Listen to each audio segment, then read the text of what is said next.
Hello, it's me, Lucas, and I'm going to read the Odyssey. But there were two men in the mountain hut, Odysseus and the swineherd. At first light, blowing their fire up, they cooked their breakfast and sent their lads out, driving herds to root in the tall timber. When Telemachus came, the wolfish troop of watchdogs only fawned on him as he advanced.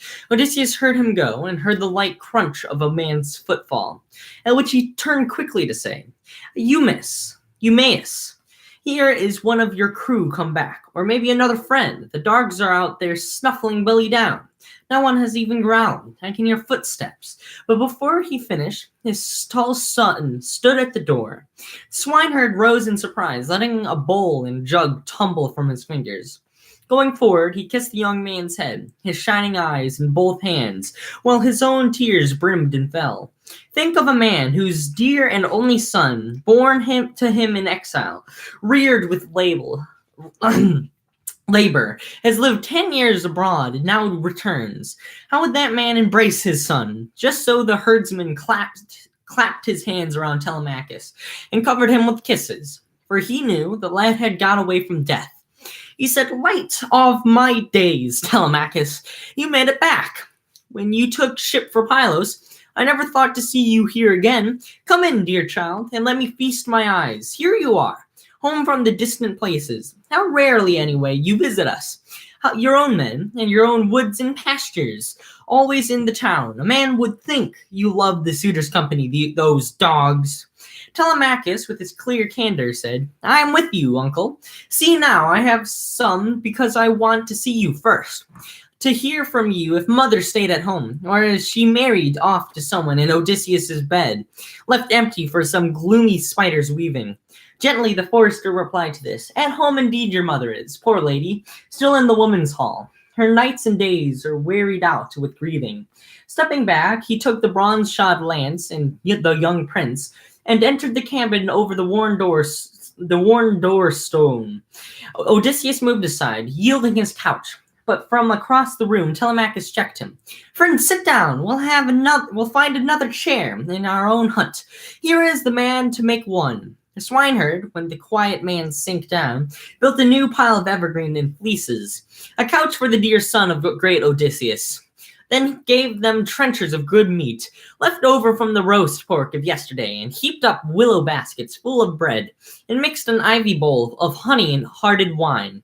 Then he in turn sat down, facing Odysseus. Their hands went out upon the meat and drink, as they fell to, ridding themselves of hunger, until Telemachus paused and said, "Oh, uncle, what's your friend's home port? How did he come? Who were the sailors brought him here to Ithaca? I doubt if he came walking on the sea." And you replied, "Eumaeus, oh my swineherd." "Son, the truth about him is soon told. His homeland, and a broad land too, is Crete. But he has knocked about the world, he says, for years, as the powers wove his life. Just now he broke away from a shipload of Thesprotians to reach my hut. I place him in your hands. Act as you will. He wishes your protection." The young man said, Eumaeus, my protection. The notion cuts me to the heart. How can I receive your friend at home? I am not old enough or trained in arms. Could I defend myself if someone picked a fight with me? Besides, mother is in a quandary, whether to stay with me as a mistress of her household, honoring her lord's bed and opinion in the town, or take the best Achaean who comes her way, the one who offers most. I'll undertake, at all events, to clothe your friend for winter. Now he is with you, tunic and cloak of wool, a good broadsword, and sandals. These are his. I can arrange to send him where he likes, or you may keep him in your cabin here. I shall have bread and wine set up. You need not feel any pitch on his behalf. Impossible to let him stay in hall among the suitors. They are drunk on impudence. They might injure my guest. And how could I bear that? How could a single man take on those odds? Not even a hero could. The suitors are too strong. So what's going on here, everybody, is Telemachus. He arrives to the hut where Odysseus and Eumaeus are. And and and and afterward he's like, Telemachus comes in, and after like his dogs like bow down to him, like they didn't attack Telemachus, and so Odysseus is like, hey, I think like a friend of yours is outside, and then Telemachus comes in, and then Eumaeus is like, oh my god, ooh, and then basically he introduces him to the Odysseus's character.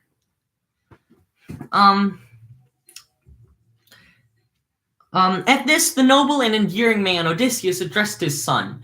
Kind prince, it may be fitting for me to speak a word. All that you say gives me an inward wound as I sit listening. I mean, this wanton game they play, these fellows riding roughshod over you in your own house, admirable as you are. But tell me, are you resigned to being bled? The townsmen stirred up against you, are they? By some oracle, your brothers? Can you say your brothers fail you? A man should feel his kin, at least, behind him in any clash. When a real fight is coming, if my heart were as young as yours, or if I were son to Odysseus or the man himself, I'd rather have my head cut from my shoulders by some slashing adversary. If I brought no hurt upon that crew, suppose I went down, being alone before the lot.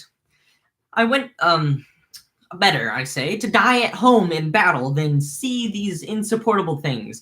Day after day, the stranger cuffed the women slaves, dragged here and there, shame in the lovely rooms, the wine drunk up in the rivers, sheer waste of pointless feasting, never at end.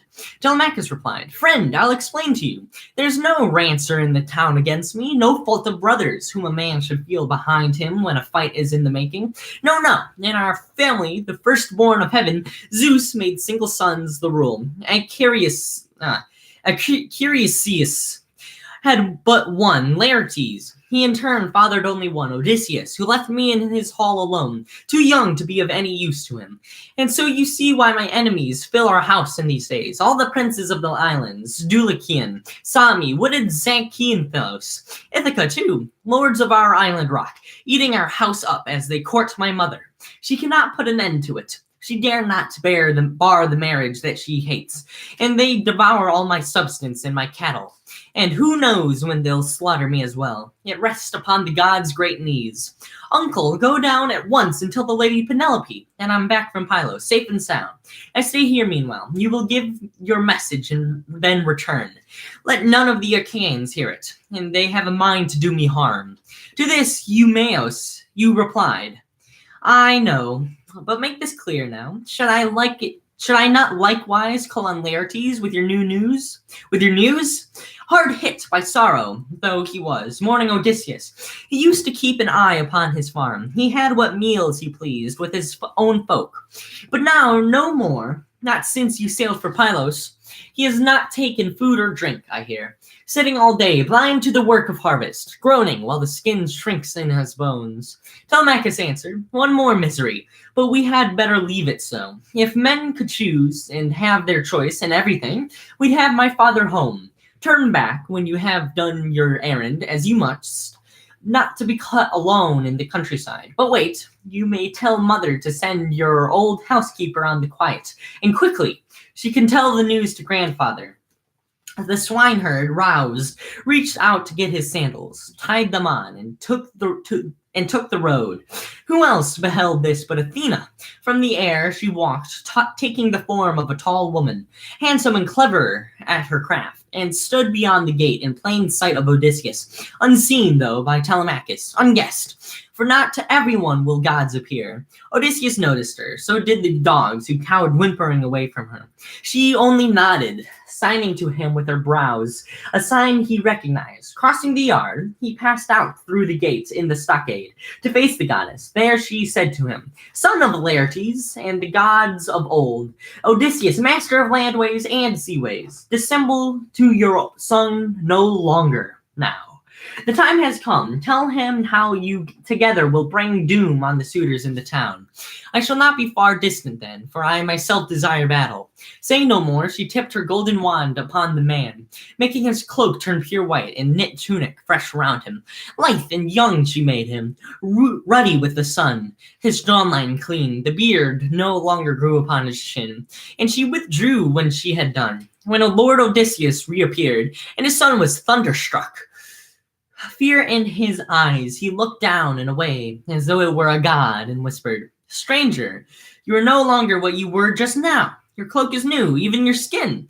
You are one of the gods who rule the sweep of heaven. Be kind to us. We'll make you fair oblation. The gifts of hammered gold. Have mercy on us."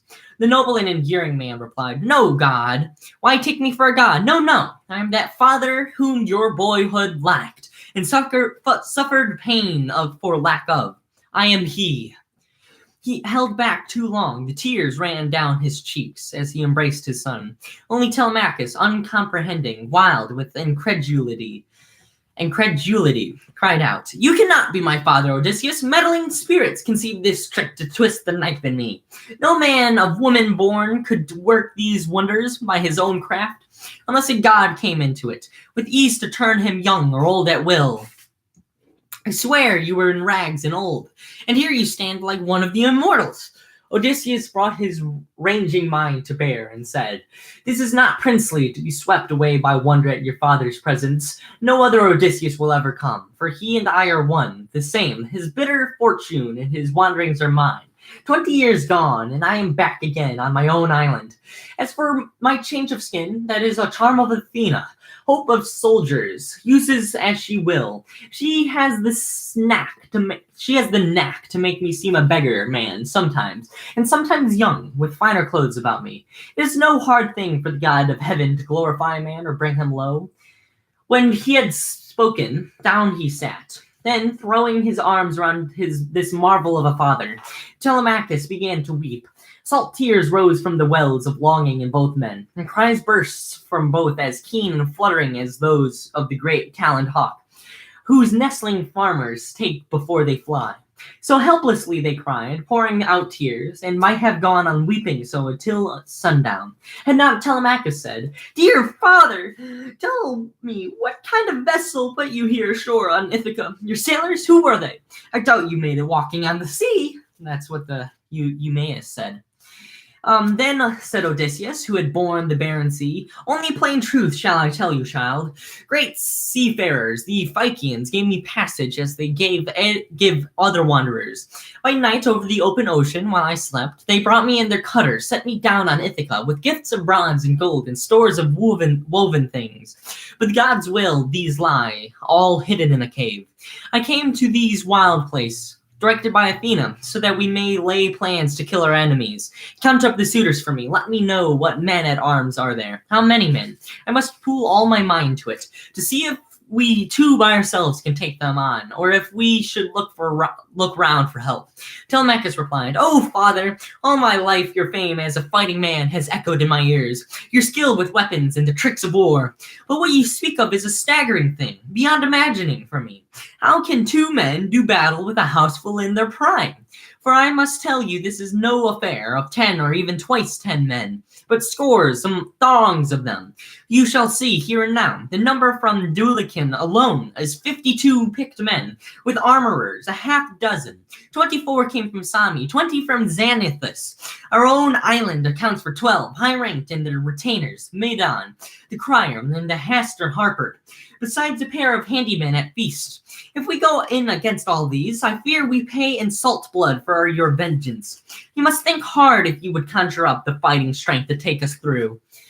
Odysseus, who had endured the long war in the sea, answered, "I'll tell you now. Suppose Athena's arm is over us, and Zeus her father's. Must I rack my brains for more?" Clear-headed Telemachus looked hard and said, "Those two are great defenders, no one doubts it, but throned in the serene clouds overhead, other affairs of men and gods they have to rule over."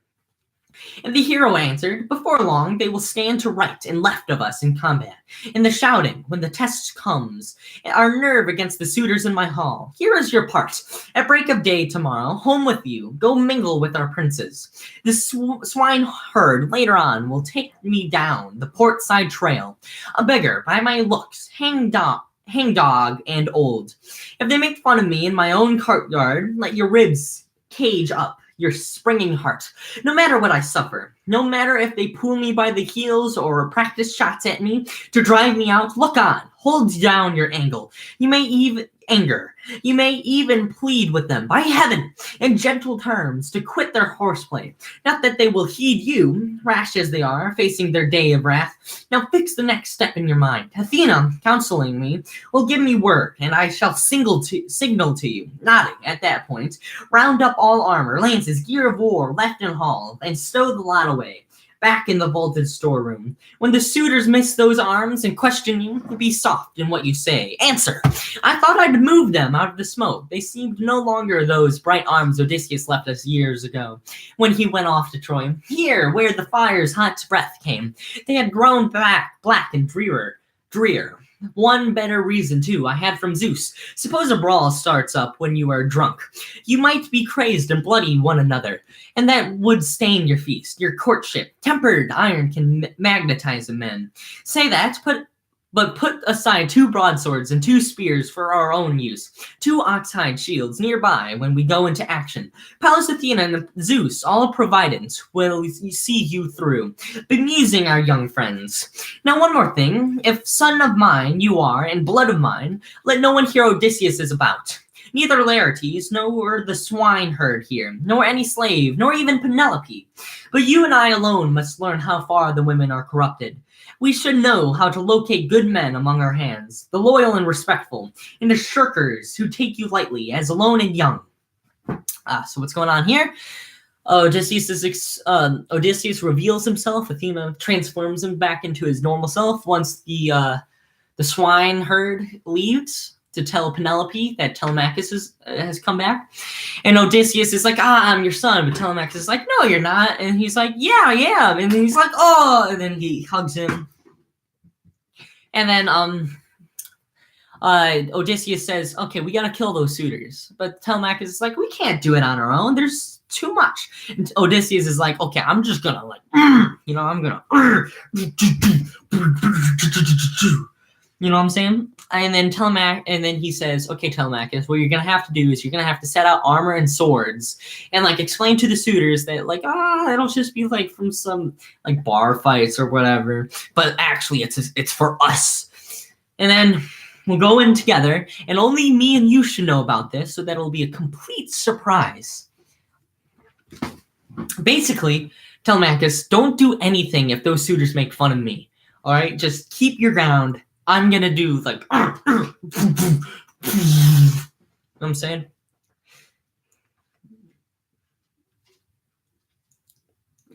His admirable son replied, father, even when danger comes, I think you'll find courage in me. I'm not scatterbrained, but as to checking on the field hands now, I see no gain for us in that. Reflect, you make a long toil that way, if you care to look men in the eye at every farm. Well, these gay devils in our hall at CE's eat up our flocks and herds, leaving us nothing. As for the maids, I say, yes, make a distinction between good girls and those who shamed your house.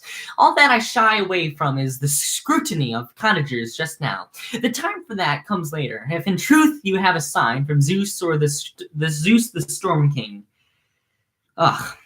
So the talk ran on, while down the coast and round toward Ithaca hove the good ship that had gone out to Pylos, bearing Telemachus and his companions. Into the wide bay waters, onto the dark land, they drove her, hauled her up, took out the oars, and canvassed for light-hearted squires to carry homeward, as they carried, too, the gifts of Menelaus, around to Clydios' house. But first they sped a runner to Penelope. They knew that quiet lady must be told the prince her son had come ashore, and sent his good ship round to port. Not one soft tear should their sweet queen let fall. Both messengers... Okay, how much longer? We have quite a bit long. Okay, not that much. Both messengers, crewmen and swineherd, reached the outer gate in the same instant, bearing the same news, and went in side by side to the king's hall. He of the ship burst out among the maids. Your son's ashore this morning, oh my queen. But the swineherd calmly stood near Penelope, whispering what her son had bade him tell, and what he had enjoined on her. No more. When he had done, he left the place and turned back to his steeding in the hills. By now, stolid confusion weighed upon the suitors.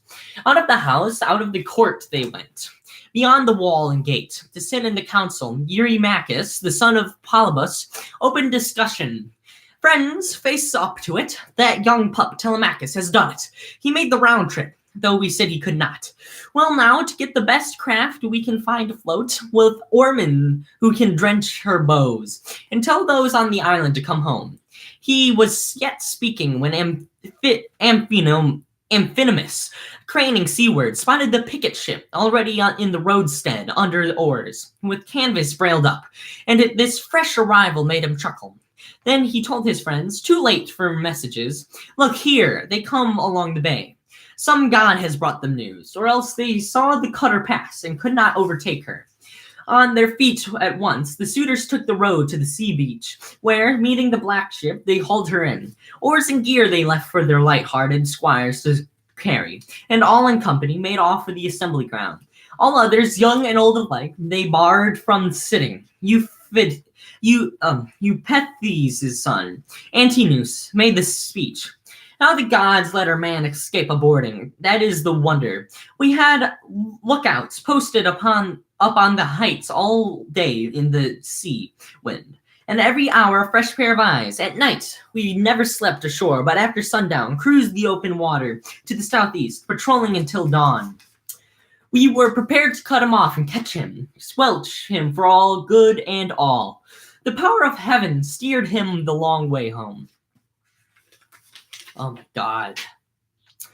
Well, let his company plan his destruction and leave him no way out. This time, I see our business here unfinished while he lives. He knows now, and he's no fool. Besides, his people are all tired of playing up to us. I say, act now before he brings the whole body of Achaeans to assembly. And he would leave no word unsaid, in righteous anger, speaking out before them all, of how we plotted murder and then missed him. Will they commend us for that pretty work? Take action now, or we are in for trouble. We might be exiled, driven off our lands. Let the first blow be ours. If we move first and get our hands on home from the city's eye, on path or field, then stores and livestock will be ours to share. The house we may confer upon his mother, and on the man who marries her. Decide otherwise you may, but if, my friends, you want that boy to live and have his patrimony, then we should eat no more of his good mutton. Come to this place come to this place no more. Let each from his own hall court her with dour gifts, and let her marry the destined one, the one who offers most.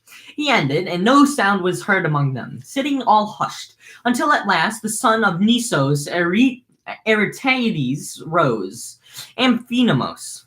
He led the group of suitors who came from Grainlands on Dulichium, and he had lightness in his talk that pleased Penelope, for he meant no ill. Now in concern for them he spoke. "O friends, I should not like to kill Telemachus. It is a shivery thing to kill a prince of royal blood. We should consult the gods. If Zeus hands down a ruling for that act, then I shall say, come on, come one, come all, and go cut him down with my own hand. But I say halt if the gods are contrary."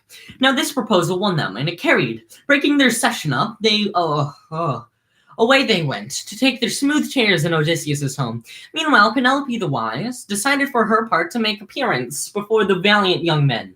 She knew now they plotted her child's death in her own hall. Once more Medon, who had heard them, told her into the hall that lovely lady came, with maids attending, and approached the suitors, till near a pillar of the well-wrought roof. She paused, her shining veil across her cheeks, and spoke directly to Antinous.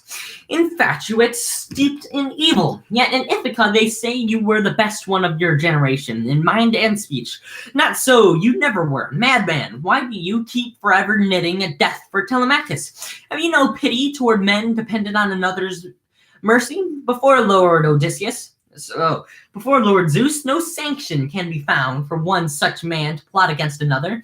Or are you not aware that your own father fled to us when the realm was up in arms against him?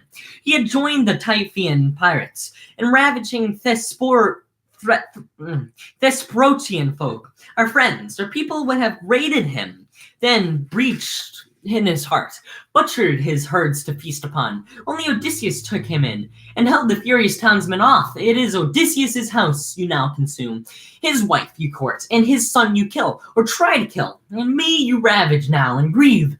I call you to make an end of it, and your friends too." So what's going on here? The suitors get word that Telemachus arrives back, and they were like, how did he get back? That's because Eumaeus came in and told Penelope, but the other suitors overheard, and they were like, oh my god, how did he get back? And they said he must have taken the long route. Well, he's not going to get away with it this time. Let's kill him now that he's home. Let's flank him, and if the gods say otherwise, we won't do it. But like, woof.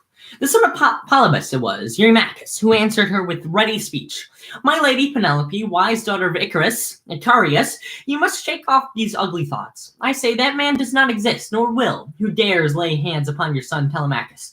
Where I live, walk the earth, and use my eyes, the man's lifeblood, I swear, will spurt and run out black around my lance head. For it is true of me, that Odysseus, raider of cities, took me on his knees and fed me often. Tidbits and red wine. Should not Telemachus, therefore, be dear to me above the rest of men? I tell the lad he must not tremble for his life, at least alone in the suitor's company. Heaven deals death no man avoids. Blasphemous lies in earnest tones he told. The one who planned the lad's destruction. Silently the lady made her way to her glowing upper chamber, there to weep for her dear lord Odysseus, until gray-eyed Athena cast sweet sleep upon her eyes. At fall of dusk, Odysseus and his son heard the approach of the good forester. They had been standing over the fire with a spitted pig and yearling, and Athena, coming near, with one wrap of her wand, made of Odysseus an old man again, with rags about him. For if the swineherd knew his lord were there, he could not hold the news. Penelope would hear it from him. Now Telemachus greeted him first. Eumaeus, back at it again. What was the talk in town? Are the tall suitors home again by this time from their ambush, or are they still on watch for my return? And you, replied Eumaeus, oh, my sweet swineherd, oh my god. There was no time to ask or talk of that. I hurried through the town. Even while I spoke my message, I felt driven to return. A runner from your friends turned up, a crier, who gave the news first to your mother. One thing I do know, with my own 2 eyes I saw it. As I climbed above the town to where the sky is cut by Hermes' ridge, I saw a ship bound in for our own bay, with many oarsmen in it, laden down with sea provisioning and 2-edged spears. And I surmised those were the men. Who knows? Telemachus, now strong with magic, smiled across his own father, but avoided the swineherd's eye. So when the pig was done, the spit no longer to be turned, the table garnished, everyone sat down to feast on all the savory flesh he craved. And when they had put off desire for meat and drink, they turned to bed and took the gift of sleep.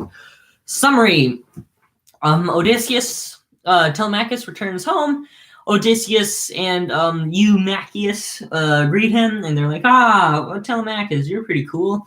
And then Eumaeus has to go to Penelope to inform her that Telemachus has returned to Telemachus, and Odysseus is then revealed to be Odysseus to Telemachus. And Telemachus is like, wow, are you my dad? And he's like, yes. And then Telemachus is like, I don't think you're my dad. But then Odysseus, he's like, oh yeah, I'm your dad. And then Telemachus is like, really? Oh, that's great. And he gives them a big hug, and they're hugging it out. And then Odysseus is like, we have to kill the suitors. And Telemachus is like, we can't do it on our own. There's so many. There's like 45, 52 from like one place. How on earth would we kill all those people? And he's like, well, just leave all the talking to me, and I'll like confront them at first, and make sure to leave out spears and shields for us to use later on when we have to fight them. All right? And Telemachus is like, I don't know. But then Eumaeus comes back, and Eumaeus tells Penelope of Telemachus' return, and then the suitors over here, and the suitors are like, we have to kill him now. And then Eumaeus returns, and then they go to sleep. And Odysseus disguises himself again via Athena. Okay, that's it. That's